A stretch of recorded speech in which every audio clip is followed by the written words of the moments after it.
Amados irmãos e irmãs, vamos juntos agora estudar o capítulo 8 de Daniel, versículos de 9 a 12, que nos diz assim: De um deles saiu um pequeno chifre que depois cresceu muito, tanto na direção do sul como na do oriente, como na do país do esplendor.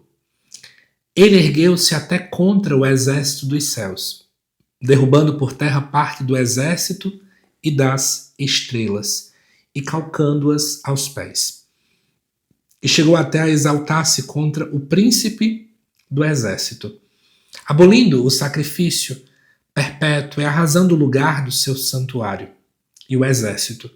Sobre o sacrifício ele pôs a iniquidade, derrubou por terra a verdade e teve êxito naquilo que empreendeu. Amados irmãos e irmãs, acho muito interessante que você assista, inclusive, os vídeos anteriores do capítulo 8 para entender o contexto todo. Mas aqui eu consigo já explicar algumas coisas bem resumidas para vocês.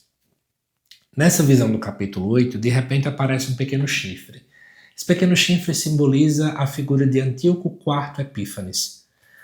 Foram uma das pessoas que vieram ali de liderar dentro da dinastia dos Seleucidas. E olhando bem para o texto, diz que esse pequeno chifre, então, ele começa, era pequeno, e ele começa depois a crescer. Rei Seleucida, que dominou do ano 175 até 164 a.C. Qual era a visão de Antíoco IV Epífanes? Em primeiro lugar, tudo já começa a chamar a atenção para vocês sobre o seu nome, né? Epífanes significa manifestação divina. Ele já começa a ir de encontro ao próprio Deus, que é o que é dito aqui no versículo 11, que ele chegou até a exaltar-se contra o príncipe do exército, que é o próprio Deus. Ele se tornou um dos maiores perseguidores da religião judaica em toda a história anterior ao cristianismo.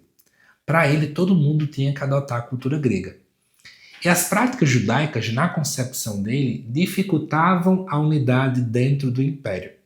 E um certo dia, que ele perdeu uma guerra lá no Egito, ele suspeitou de uma espécie de uma rebelião dos judeus. Então ele fez o quê? Invadiu a cidade, saqueou o templo de Jerusalém e iniciou uma perseguição sem precedentes. Vou dar alguns elementos dessa perseguição. Proibiu a circuncisão, que é a retirada da pele do homem, né? Do pênis do homem poucos dias depois de nascer, que era um costume judaico. Proibiu a observância do sábado, de poder enxergar o sábado como dia de descanso, como dia de adoração ao Senhor. Proibiu a leitura da lei, que era algo costumeiro de todo judeu. Ordenou também a destruição de livros sagrados, inclusive obrigou os judeus a oferecerem sacrifício a deuses pagãos. Muitas mães que ainda tentavam circuncidar os seus filhos escondidos, quando eram descobertas, elas e os filhos eram sacrificadas. Muitos anciãos, porque se recusaram a comer, por exemplo, carne de porco, que era uma carne impura, que eles se recusaram, eles eram mortos também. E para piorar a situação, e aí chega o ponto-chave, que diz aqui que ele aboliu o sacrifício, proibiu o povo de exercer o sacrifício, e arrasou o lugar do seu santuário. E sobre o sacrifício ele pôs a iniquidade. O que é que ele está querendo dizer com isso? Antíoco não apenas saqueou o templo de Jerusalém, como ele profanou o templo. Fazendo o quê? Ele construiu dentro do templo de Jerusalém, templo esse que para os judeus era a própria morada de Deus, ele construiu um altar dedicado a Zeus. E lá ele sacrificou animais impuros, como por exemplo o porco. Esse acontecimento ficou muito famoso, como sendo chamado de abominação da desolação. O sacrifício diário feito ao Senhor aí foi automaticamente interrompido. E essa situação, o próprio Daniel diz que ele derrubou por terra a verdade e teve êxito naquilo que ele empreendeu. Já vou adiantar para vocês. Diante dessa situação, um sacerdote chamado Matatias recusou-se a obedecer e iniciou uma revolta armada. Depois ele morreu e o seu filho, chamado de Judas Macabeu, assumiu a liderança do movimento. E aí você vai lembrar do livro de Macabeus 1 e 2, que vai relatar um pouco dessa situação. Mesmo sendo militarmente inferior, os judeus tiveram vitórias no final das contas. E em 164 a.C., Jerusalém foi reconquistada. O templo foi purificado, um novo altar foi construído e os sacrifícios foram restaurados.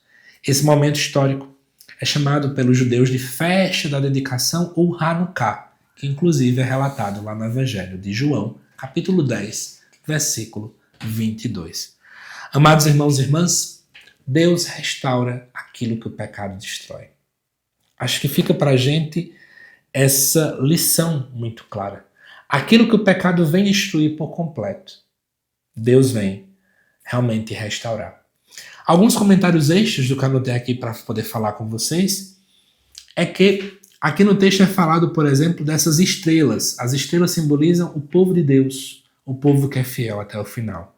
Também temos outros elementos para nossa aprendizagem.